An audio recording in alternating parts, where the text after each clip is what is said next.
Après constatation, j'ai remarqué que ma chaîne, ma chaîne qui est la chaîne de tous les Marocains, elle est suivie beaucoup plus par les Algériens.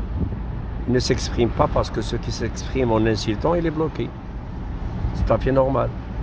Mais parce qu'on remarque la différence entre le nombre de vues et le nombre de likes. Donc ça se voit qu'il y a beaucoup plus d'Algériens qui suivent le contenu.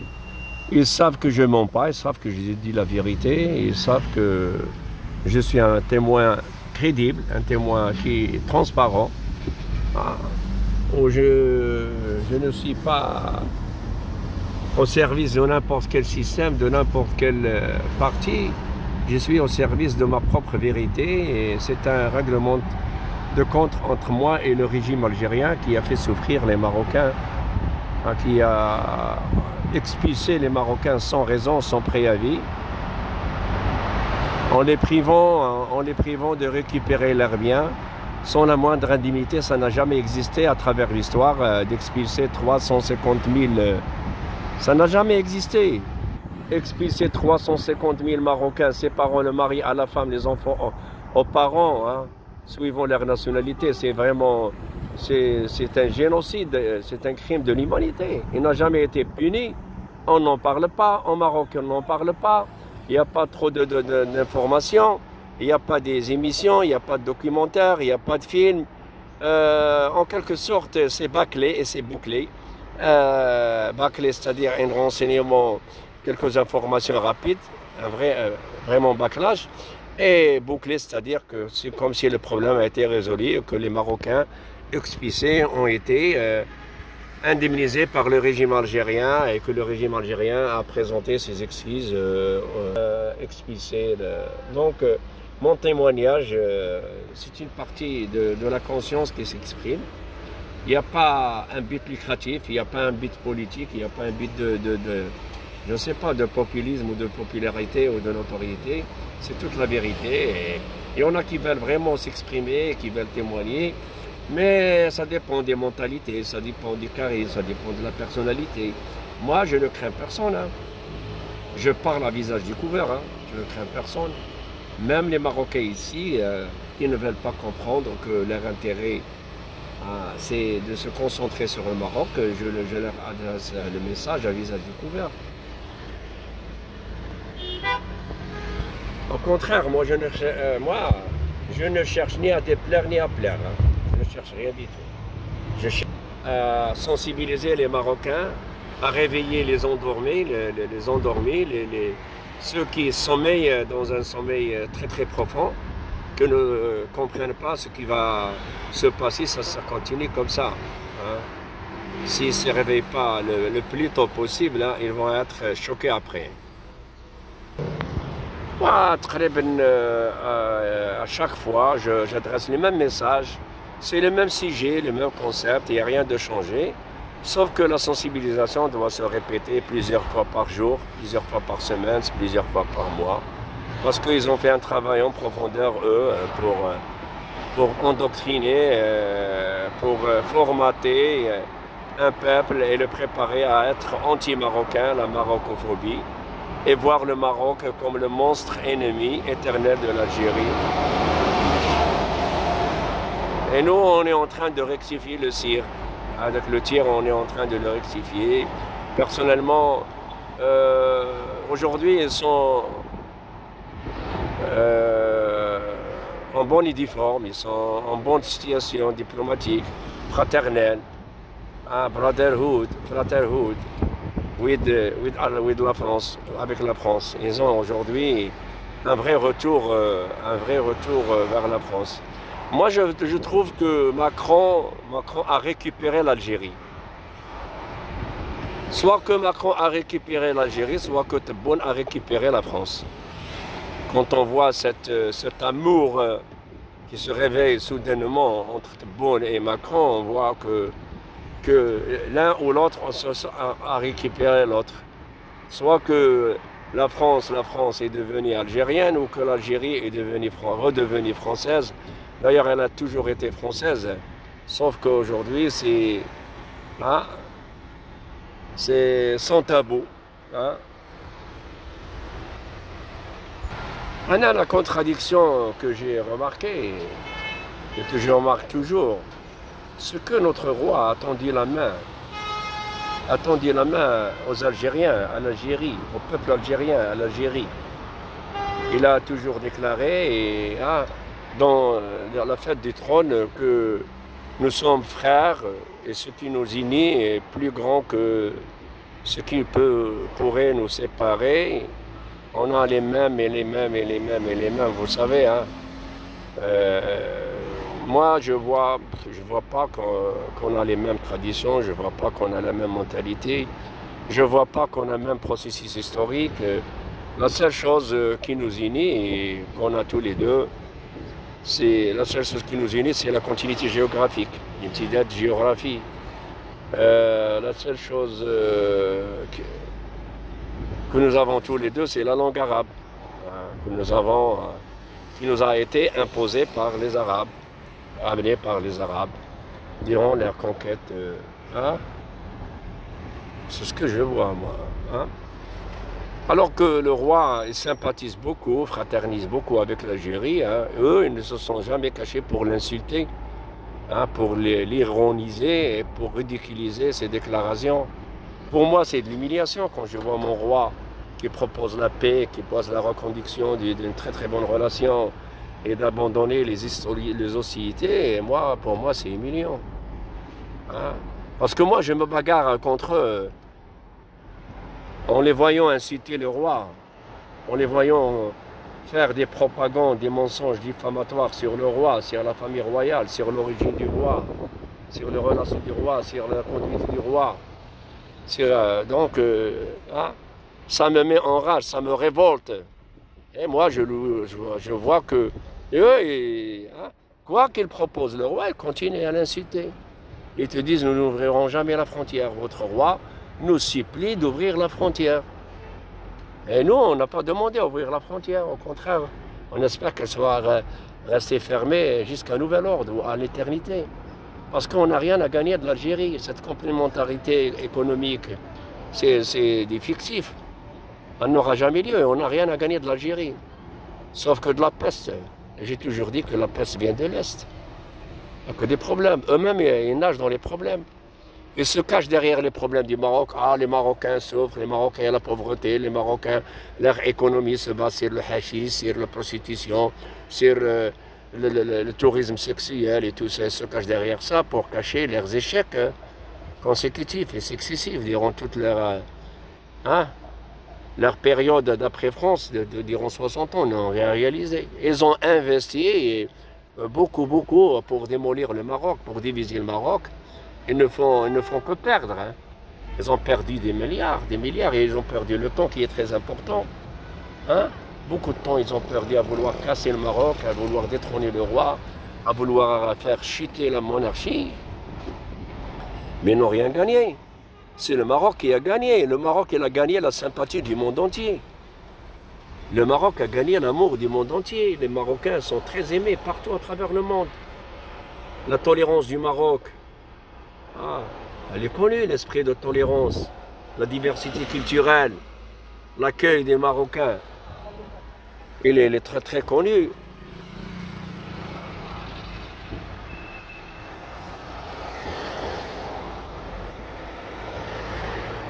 Et espérons que les Marocains comprendront un jour que leur destin est entre leurs mains parce qu'ils ont un très très mauvais voisinage. Les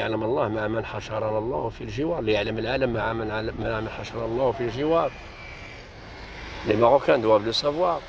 L'Algérie a créé deux républiques, la République sahraoui fantomatique, la République rifien fantomatique. Pour diviser le Maroc en deux, en trois ou quatre parties, elle investit des milliards.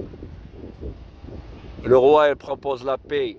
Et eux, ils proposent la guerre tout le temps. Hein? Nous, on se présente comme des soumis maintenant, comme des faibles, par rapport à leurs pensées, par rapport à leurs réflexions. Quand ils nous voient demander la paix, la réouverture des frontières, ils pensent que nous sommes faibles, que nous avons peur, que nous n'avons pas le pouvoir de résister, que nous sommes en train de on est en train de s'affaiblir économiquement, qu'on a des problèmes socio-économiques, qu'on a des problèmes sociopolitiques. Hein? Il ne comprend pas ça. Il ne comprend pas que le roi ne veut pas que l'Algérie continue à gaspiller ses ressources pour rien du tout et faire gaspiller le Maroc aussi. Parce que la politique d'hostilité, ça ne fait que renforcer la volonté de s'armer encore plus. Nous, on se bagarre sur les réseaux avec eux parce qu'ils insultent le roi du Maroc. Et le roi du Maroc leur propose la paix. Le roi leur déclare sa bonne volonté de créer un lien d'amitié, de fraternité, et que rien ne pourra les séparer, créer une complémentarité. Moi, je n'arrive pas à comprendre, franchement. Il ne faut pas oublier que ce n'est pas seulement l'Algérie qui a perdu, qui a gaspillé beaucoup d'argent. Quand on s'alarme, à chaque alarme, on s'arme. La sirène d'alarme, elle est toujours fonctionnelle, elle retentit toujours au Maroc. Parce qu'il y a le sentiment d'insécurité. Si on n'investit pas sur l'armement, sur l'industrie de construction, de fabrication d'armes. Parce qu'on sait que l'Algérie aujourd'hui s'est inclinée, s'est prosternée devant l'Iran.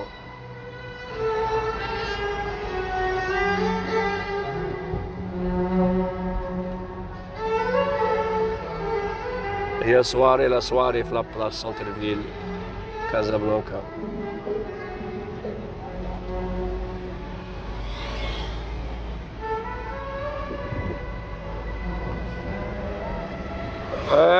Moi, je propose que l'essentiel, c'est que les familles, les parents accompagnent bien leurs enfants, leur inculquent une très très bonne éducation, qu'ils investissent sur leurs enfants. Le meilleur avenir pour les parents, c'est leurs enfants. Leurs enfants peuvent remplacer tous les investissements qui puissent exister. La famille peut produire des médecins, des ingénieurs, des savants, des sportifs, des footballeurs. C'est les familles qui peuvent nous donner la bonne graine. La bonne graine, mon ami. Et les bonnes plantes. Les plantes assainies, les bons fruits. Les vrais fruits. C'est comme ça. Mais compter sur l'État ou sur le Parlement, les relations, tout ça, c'est flou, on ne comprend pas. Les médias algériens officiels sont toujours acharnés contre le Maroc, contre le royaume, contre le roi. Il n'y a pas de retenue. Ils disent n'importe quoi, des propagandes, des mensonges, pour salir la réputation, l'image du Maroc, salir l'image du roi, de la monarchie. Mentir. Et ça continue. Nous, on essaie de défendre avec les petits moyens que nous avons, un petit portable. L'Algérie fait appel aux grands influenceurs, des artistes, des journalistes. Elle finance tout ça. Nous, on travaille sous l'estrade, pas sur l'estrade parce qu'on n'est pas connu. Et on ne peut pas être connu parce qu'on n'a pas les moyens. On n'a pas de fenêtre publique pour propager nos messages de sensibilisation. Et ça va continuer de la part de l'Algérie parce que l'Algérie ne trouve aucune inquiétude, aucune retenue quand il s'agit d'insulter le roi, de propager le venin contre la monarchie, de souiller, de salir l'image du Maroc et des Marocains. Mais nous, on va continuer, on ne va pas laisser tomber avec les petits moyens que nous avons. C'est notre amour qui nous pousse à ça, et c'est notre conscience et aussi c'est notre savoir, notre vécu en Algérie, et on connaît la mentalité algérienne. Donc on sait comment les Algériens nous voient, comment les Algériens ont appris à nous voir, comment nous définissent les Algériens, comme ils ont appris à l'école, dans les rues, dans les cinémas, dans les scouts, dans les maisons de culture, dans les clubs sportifs, ils ont appris. Et tant que notre générosité est très élargie, notre hospitalité est très illimitée, très extrême à leur égard, tant qu'ils nous voient comme des soumis, de vrais soumis, comme des peureux, Même, ils nous traitent même d'esclaves. Et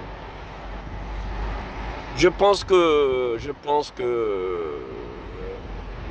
tout ça c'est connu par tout le monde. Je pense pas que c'est pas connu par les décideurs du Maroc. Ils savent très très bien que l'Algérie ne cesse jamais de propager son venin à travers le monde contre le Maroc. Ils savent exactement, avec en détail, que l'Algérie investit pour démolir le Maroc. Ils le savent très très bien. On fait ce qu'on peut faire, mais on ne va pas s'arrêter. On va continuer et ça va se régler. Ah oui, la voie de la raison va. La voie de la raison, c'est normal.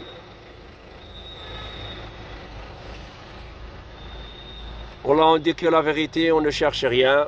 On ne représente aucune partie, soit personne morale ou personne physique, aucune organisation, aucune partie du système marocain. On ne représente que nous-mêmes, que nos idées, que notre conscience.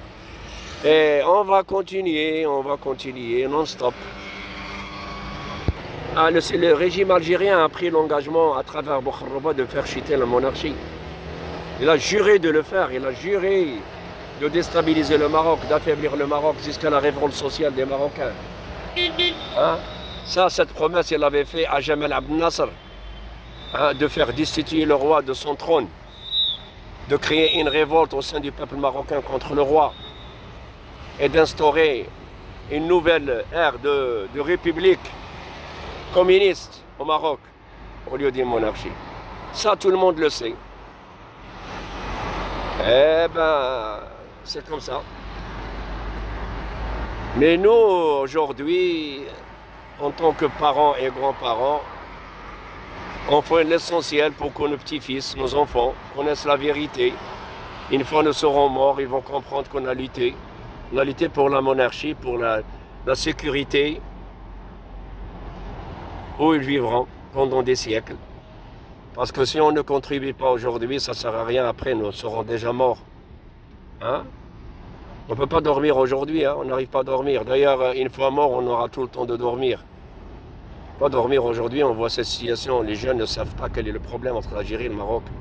Parce que notre pire ennemi, le seul ennemi au monde qui veut nous faire tomber, qui nous souhaite l'extermination, c'est l'Algérie et les Algériens. Qui veulent nous exterminer jusqu'au dernier. Qui viennent nous voir se révolter, s'entretuer entre nous. Hein? Bien sûr, ils n'attendent que le peuple se révolte contre la monarchie. C'est leur rêve. Ils n'ont pas réussi, mais ils ne baisseront jamais les bras. Tant qu'ils ont le pétrole et le gaz, ils ne baisseront jamais les bras. Ils sont prêts à vendre, d'ailleurs ils sont en train de vendre leurs entrailles pour ça, afin que le Maroc s'affaiblisse, hein, et lève les bras, se rompt et abandonne.